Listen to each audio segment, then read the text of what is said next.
શ્રી ગણેશાય નમઃ. પુરુષોત્તમ ભગવાનની જય. વસુદેવ સુતમ દેવમ કંસચાણૂરમર્દનમ દેવકી પરમાનંદમ કૃષ્ણમ વંદે જગદ્ગુરુમ.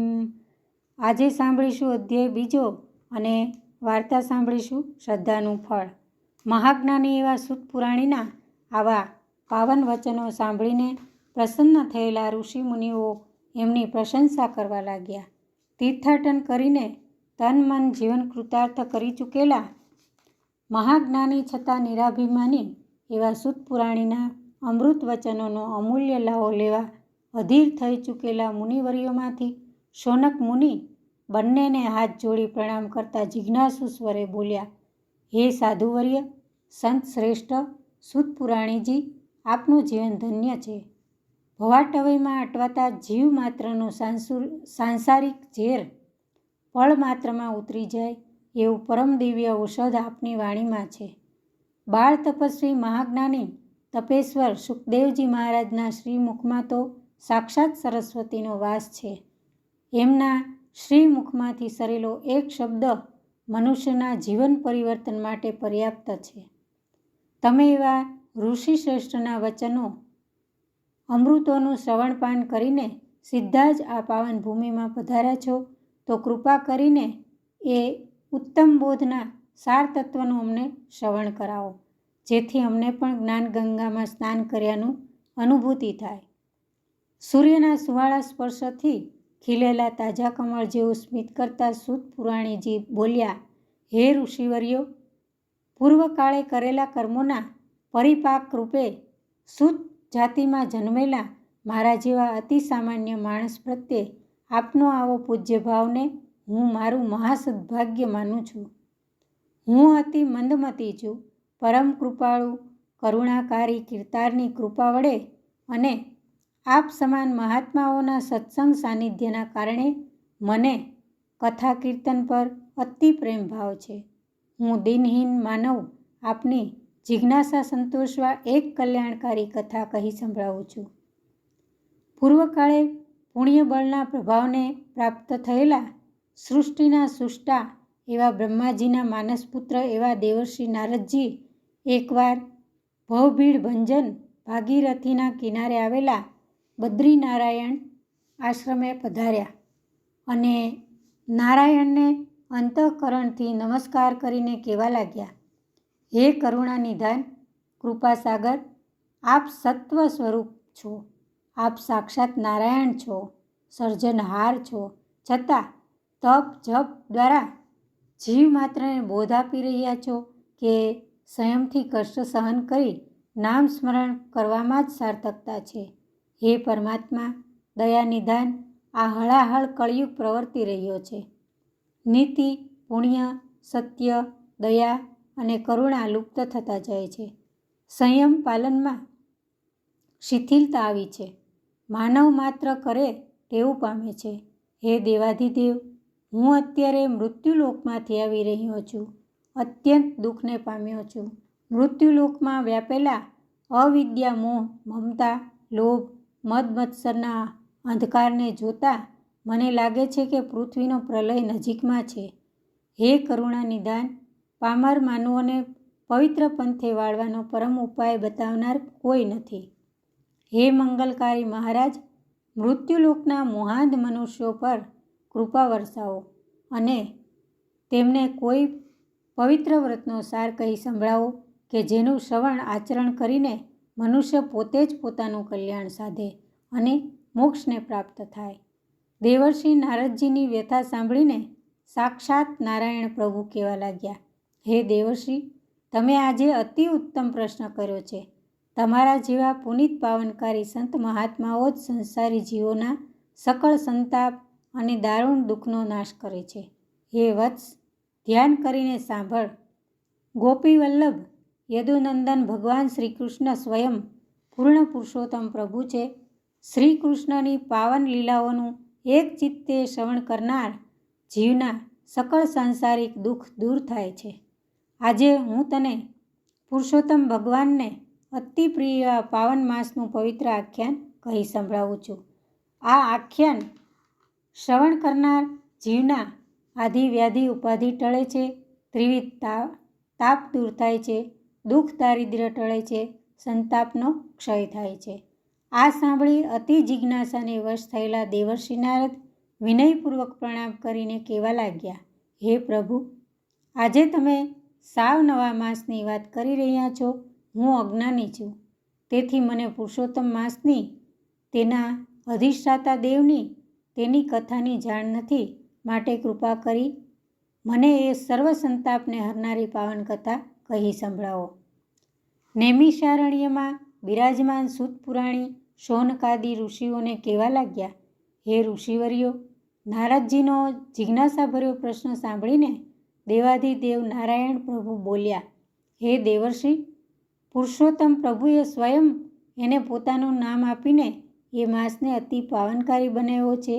આ પવિત્ર માસમાં જપ, તપ, વ્રત, દાન અનંત ફળ આપે છે.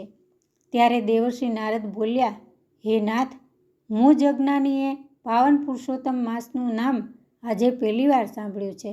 તેથી આ માસમાં વ્રત, તપ, નિયમ, ઉપવાસ, દાન આદિ કઈ રીતે કરવા એ વિશે મને કૃપા કરીને વિગતવાર કહો.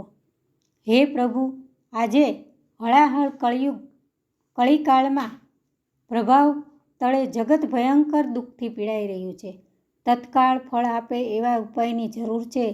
સાંસારિક વ્યથાઓમાં ઘેરાયેલા જીવોને શાંતિ અને સાંત્વન મળે એવી પાવન કથા મને કહી સંભળાવો.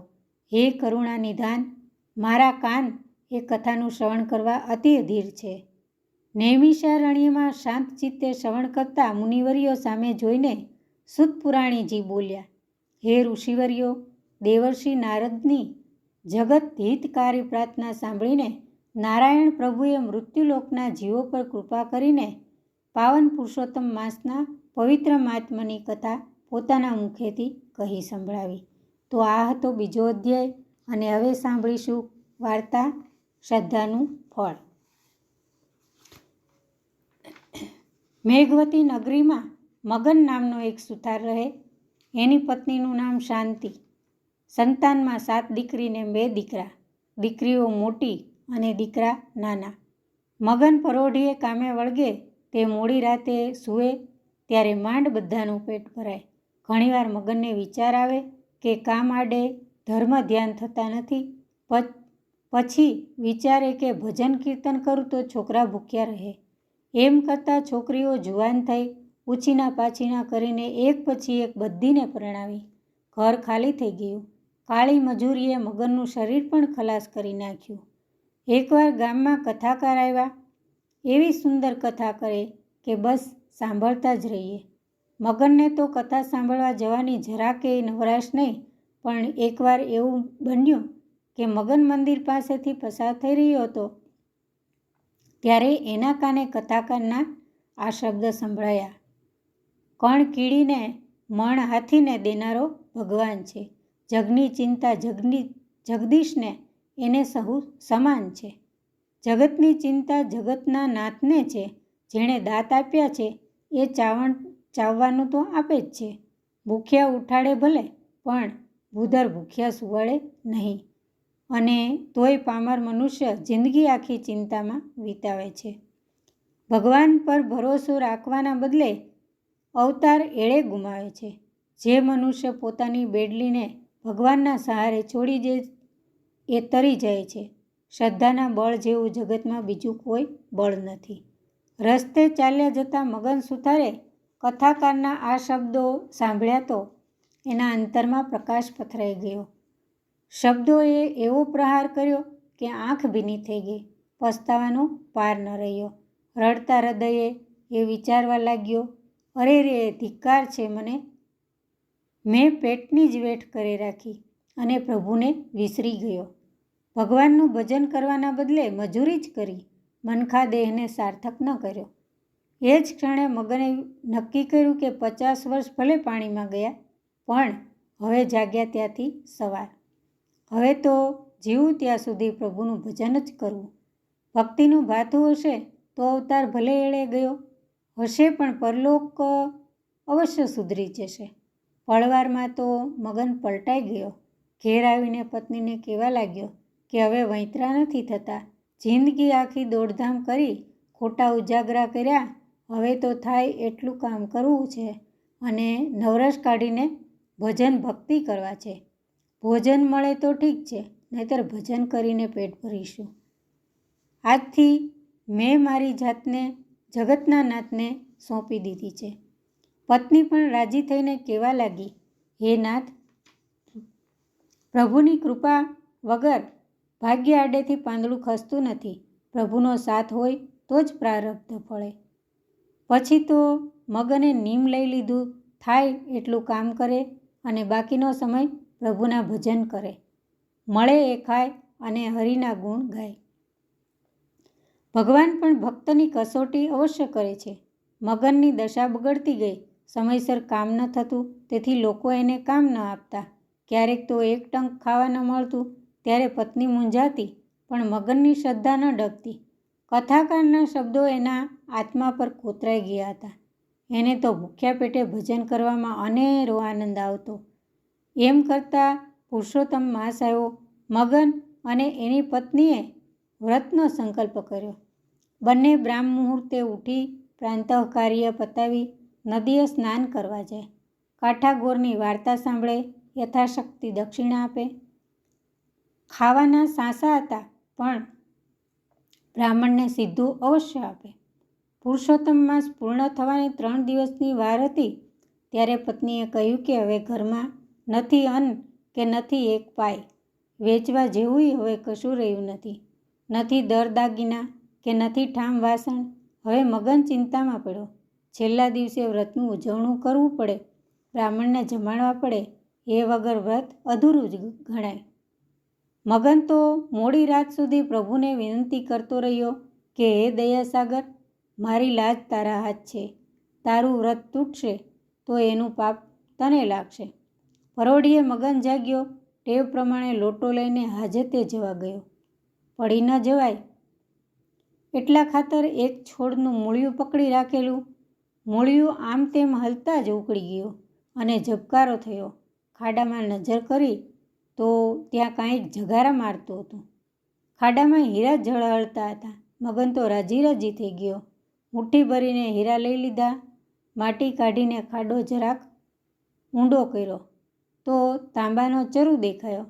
આખો ચરુ સોના મોરથી ભર્યો હતો. મગનની આંખમાં હર્ષના આંસુ આવી ગયા. સ્વયં પુરુષોત્તમ પ્રભુએ જ મહેર કરી. પણ ત્યાં જ વિચાર આવ્યો કે આ તો દાટેલું ધન કહેવાય. લઉં તો પાપમાં પડું. મારા ઘરમાં ચરુ નીકળ્યો હોત તો મારો હક, પણ આ તો પાદરે પડેલું ધન. આ તો હરામ છે.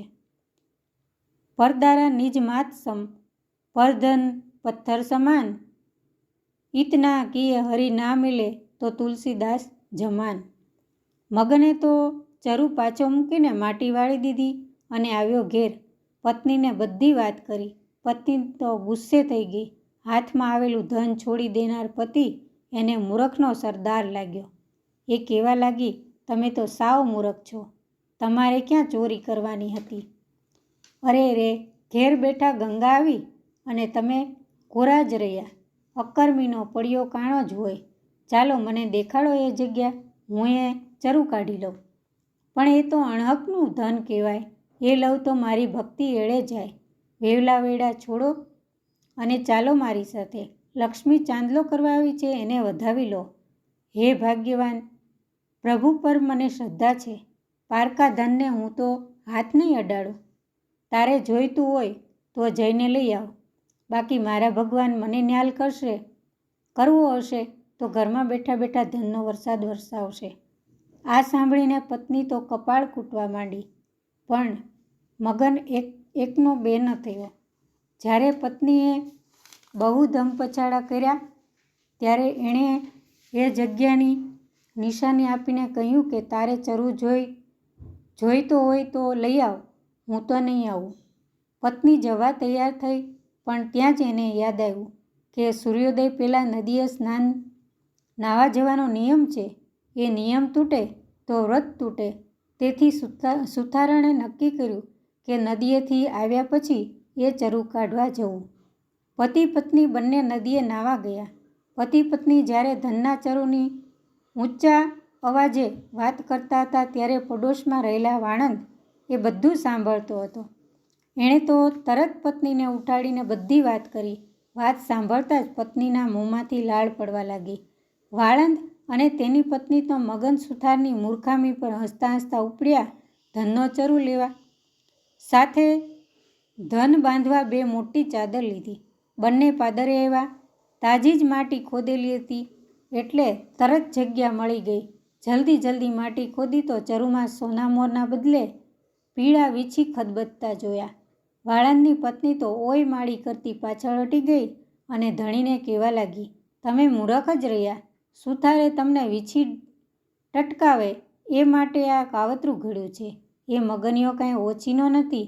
અહીં તો પીળા વીછી છે, વીછી. વાળંદ રોષે ભરાયો. નક્કી કર્યું કે મગન સુથારની ચાલનો જડબા તોડ જવાબ દેવો.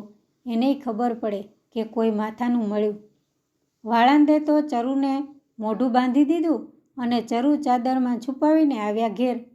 એ ચરુ લઈને વાળંદ તો ચઢી ગયો છાપરે. મગનના ઓરડાના નળિયા ખસેડીને બેઠો ત્યાં. મગન અને એની પત્ની સ્નાન કરીને પાછા આવ્યા. મગન પુરુષોત્તમ પ્રભુની પૂજા કરવા બેઠો. લાગ જોઈને વાળંદે ચરુ ઊંધો વાળી દીધો. ખડીંગ ખણાણ કરતી સોનામહોરો વરસી. મગન અને એની પત્ની તો હેબતાઈ ગયા. મગનની આંખમાં આંસુ આવી ગયા. અરે રે, ભગવાને મારા માટે કેવું કષ્ટ લીધું.